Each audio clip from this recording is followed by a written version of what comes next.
सुजाता अपने कमरे में एसी चला के सो रही होती है। तभी उनकी बहू रिया वहां आती है। उठिए माँ जी, राहुल जी आपको बाहर बुला रहे हैं। ठीक है बहू, तू चल, मैं अभी आती हूँ। लेकिन माँ जी, आपने अपने कमरे को शिमला क्यों बना रखा है? बाहर इतनी ठंडी हो रही है, लोग खिड़की खोलने को तैयार नहीं है कि कहीं ठंडी हवा कमरे में ना आ जाए। और एक आप है कि एसी चला के सो रहे हो। मैं क्या करूँ बहू, मुझे बिना एसी चलाए नींद ही नहीं आती है। पर माँ जी, लोग ठंडी में कमरा गर्म रखने के लिए हीटर चला के सोते हैं, और आप हो कि एसी चला रहे हो। अब क्या है ना बहू, लोगों को कमरा गर्म चाहिए होता है, पर मुझे तो ठंडा कमरा चाहिए ना, इसलिए मैंने एसी चला ली। माँ जी, अगर ऐसी बात है ना, तो आज से मैं आपके सारे कंबल और ठंडी के सारे कपड़े उठाकर अलमारी में रख देती हूँ। लेकिन क्यों बहू, तुझे मेरे कंबलों से क्या दिक्कत है? दिक्कत ये है माँ जी कि आपके कमरे की सफाई करने में मुझे पूरा दिन लग जाता है। जब सामान कम होगा तो रूम सेट करने में टाइम भी नहीं लगेगा ना।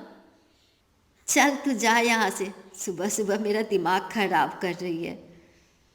हाँ हाँ, जा रही हूँ माँ जी। वैसे भी आप कौन सा मेरी बात सुनने वाले हो, करना तो आपको अपनी मर्जी की ही है। रिया इतना कहकर कमरे से चली जाती है और रसोई के कामों में लग जाती है। तभी राहुल उसके पास आता है। रिया, तुमने माँ को जगाया या नहीं? मुझे देर हो रही है। माँ से बात करने के बाद मुझे ऑफिस भी जाना है। हाँ जी, जगा दिया। तब तक आप नाश्ता कर लो, जब तक वो आ नहीं जाती। हाँ ठीक है, तुम मेरा नाश्ता लगा दो। ये लीजिए आपका नाश्ता। वैसे आपसे एक बात पूछूं, आप गुस्सा तो नहीं करोगे ना? तुम्हें माँ का पता नहीं है। अगर मैंने उन्हें किसी भी चीज़ के लिए रोक दिया तो वो मुझे ही सुना देंगी कि अब तुझसे मेरा आराम और खुशी देखी नहीं जा रही है। इसलिए उनसे कुछ बोलकर कौन घर की शांति भंग करे। हे भगवान, आज तक मैंने अपने पति के जैसा कोई बेटा नहीं देखा जो अपनी माँ से इतना डरता है कि उनकी भलाई की चीज़ें भी उनको बोल नहीं सकता। अब तुम्हें क्या हुआ? तुम किस सोच में पड़ गई? कुछ भी नहीं जी, आप नाश्ता कीजिए। राहुल और रिया आपस में बात कर ही रहे होते हैं, तभी वहाँ पे सुजाता आती है। हाँ बेटा, बता, क्यों बुला रहा था मुझे? माँ, मुझे आपसे ये पूछना था कि दीदी के ससुराल में क्या क्या भिजवाना है। आप लिस्ट बना के दे दो, नहीं तो आप बाद में एक एक करके और सामान मंगवाओगे। बेटा, ऐसा करते हैं कि मैं भी तेरे साथ चलती हूँ।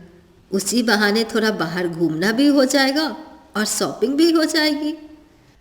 अरे नहीं नहीं, अगर माँ भी साथ में गई तो ये 1 घंटे की शॉपिंग के लिए पूरा दिन बर्बाद कर देगी। क्या हुआ बेटा, क्या सोचने लगा तू? मैं चलूँ तेरे साथ? कुछ नहीं माँ, मैं तो बस ये सोच रहा था कि बाहर बहुत ठंड है, तो बेवजह आप परेशान हो जाओगे। आप भी कैसी बातें कर रहे हो राहुल जी? मेरी सास ठंड में एसी चलाकर सोती है, उन्हें कहाँ ठंड लगती है? क्यों माँ जी, मैंने सही बोला ना? बहू आजकल तो कुछ ज़्यादा ही बोलने लगी है। अपनी जुबान पर लगाम दे। मेरा बेटा बिल्कुल सही कह रहा है, मैं बेवजह इतनी ठंडी में क्यों जाऊँ भला? अब मेरा बेटा अकेले ही सब कुछ कर सकता है, तो मैं क्यों जाऊँ? तू जा जाकर कॉपी पेन लेकर आ, मुझे राहुल को लिस्ट बना के देनी है।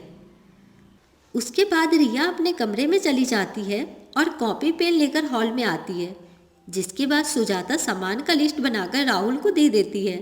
थोड़ी देर बाद राहुल ऑफिस चला जाता है।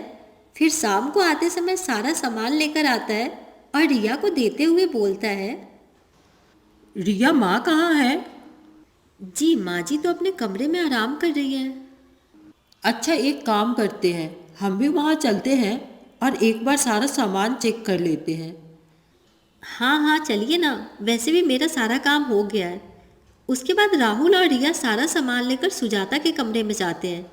कमरे का दरवाज़ा खोलते ही दोनों ठंड से कांपने लगते हैं। फिर वो लोग एसी बंद कर देते हैं। तभी सुजाता गुस्से से बोलती है। अरे, तुम लोगों ने एसी क्यों बंद की? कितना मज़ा आ रहा था एसी की ठंडी ठंडी हवा खाने में। देखिए माँ जी, हम आपके कोई दुश्मन नहीं हैं, इतनी ठंड में अगर आप एसी चला के सोओगे तो आपकी तबीयत खराब हो जाएगी ना। मुझे कुछ नहीं होगा, तू मुझे ज़्यादा ज्ञान ना दे। ठीक है माँ जी, मैं कुछ नहीं बोलूँगी, आपको जो ठीक लगे आप वो कीजिए। तुम लोग यहाँ पे मुझे समझाने आए हो? नहीं माँ, हम तो आपके पास ये सामान दिखाने आए थे। आपने जो मंगवाया था वो सब लेकर आया हो। तू तो काफ़ी समझदार हो गया है। अब बस कल तू अपनी बहन को लेने उसके ससुराल चले जाना। क्यों माँ, आप नहीं चल रहे हो क्या? नहीं बेटा, मैं नहीं जाऊंगी, बाहर में तो बहुत ठंड है ना। माँ, आपको कमरे में एसी चलाकर बैठने में आपको ठंड नहीं लग रही है, और अगर बाहर जाना हुआ तो उसमें ठंड लग रही है। मुझे तो आपका कुछ समझ ही नहीं आता। क्या बोला बेटा तूने मुझे? कुछ नहीं माँ, मैंने तो आपको कुछ भी नहीं बोला। मैं अकेले ही चला जाऊंगा। थोड़ी देर बाद रिया और राहुल सुजाता के कमरे से बाहर आ जाते हैं और राहुल रिया से बोलता है, रिया, तुम जल्दी से एक अदरक वाली कड़क चाय बना दो। माँ जी ने तो कुल्फी जमा दी हमारी, वो अभी नहीं समझ रही है, लेकिन कभी ना कभी तो समझेंगी ना। जब बीमार पड़ जाएगी तब, या फिर जब ठंड से अकड़ जाएंगी तब। आप रूम में चलिए, मैं चाय लेकर आती हूँ। उसके बाद रिया किचन में जाती है और 2 कप अदरक वाली चाय बनाकर लाती है, जिसको पीकर उन दोनों को थोड़ी ठंड से राहत मिलती है। अगले दिन राहुल सुबह जल्दी उठकर अपनी बहन को लेने उसके ससुराल जाता है, जहाँ पे उसकी बहन अपने छोटे से बच्चे के साथ उससे मिलती है। भैया आप अकेले आए, माँ नहीं आई? बाहर बहुत ठंड हो रही है ना, इसलिए वो घर पे आराम कर रही है। अगर वो भी आती तो बेवजह उन्हें ठंड लग जाती। चलो अब घर चल के मिल लेना। ठीक है भैया। अरे आइए आइए दीदी, मैं कब से आपका इंतज़ार कर रही थी। चलिए कमरे में बैठकर आराम से बातें करते हैं। और बताइए दीदी, कैसी हैं आप? मैं तो बिल्कुल ठीक हूँ, आप बताओ भाभी, आप कैसे हो? मैं भी ठीक हूँ दीदी। अब आप आराम कीजिए और मुझे जल्दी से बताइए कि आप क्या खाएंगी। मैं आज सब कुछ आपके पसंद का ही बनाऊंगी। मुझे तो आपके हाथ की सारी ही चीज़ें अच्छी लगती है। आप जो भी बनाओगे मैं वो खा लूँगी। सोनाली अपने घर पहुंचकर बहुत खुश थी। वो एक एक करके अपने सभी घर वालों से मिलती है। सारे लोग उसके बच्चे को बहुत प्यार करते हैं। घर में छोटे बच्चे को आने से बहुत रौनक हो जाती है। एक दिन सोनाली अपने बच्चे को लेकर अपनी माँ के कमरे में लेटी होती है, तभी सुजाता वहाँ आती है और एसी ऑन कर देती है और अपने ऊपर बहुत सारे कंबल डालकर आराम से सो जाती है। कमरा थोड़ा ज़्यादा ठंडा होने पर सोनाली की आंखें खुल जाती है। माँ, क्या हो गया आपको? आप ठीक तो है ना? बाहर इतना ठंडा मौसम है और आप है कि एसी चलाकर सो रही है। ऐसे में तो मुन्ना को ठंड लग जाएगी और उसकी तबीयत भी खराब हो जाएगी। अरे बेटा, कुछ नहीं होगा। देख, मैंने कितने सारे कंबल डाले हैं। मुन्ना भी कंबल के अंदर ही है, तो उसे कुछ भी नहीं होगा। माँ, मुन्ने की आदत नहीं है कंबल में सोने की। वो रात में कंबल फेंक देता है।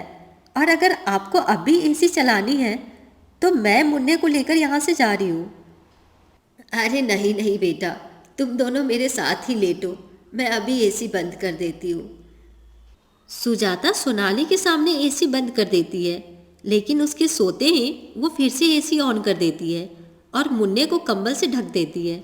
लेकिन देर रात मुन्ना कंबल से बाहर आ जाता है और वह पूरी रात ठंड में पड़ा रहता है, जिससे सुबह उसकी बहुत तबीयत खराब हो जाती है और उसका पूरा शरीर ठंडा पड़ जाता है। जिसके बाद सोनाली बोलती है, माँ, अगर मेरे बेटे को कुछ हुआ ना तो मैं आपको कभी माफ़ नहीं करूँगी। मैंने आपसे कहा था कि आप एसी मत चलाना, लेकिन आपने मेरी एक नहीं सुनी। माँ, ऐसा भी क्या है आपको एसी का शौक़ कि आपकी आदत के चलते किसी की जान पर बनाए? मुन्ने का हाल तो बुरा हुआ ही है दीदी, पर इनकी खांसी भी कभी ठीक नहीं होती, लेकिन ये कभी एसी चलाकर सोना छोड़ती ही नहीं है। अपनी एक आदत के चलते सबको परेशान देखकर और साथ ही मुन्ने की बिगड़ी हालत को देखकर सुजाता को अपनी गलती का बहुत पछतावा होता है। और उस दिन के बाद से सुजाता एसी में सोना छोड़ देती है।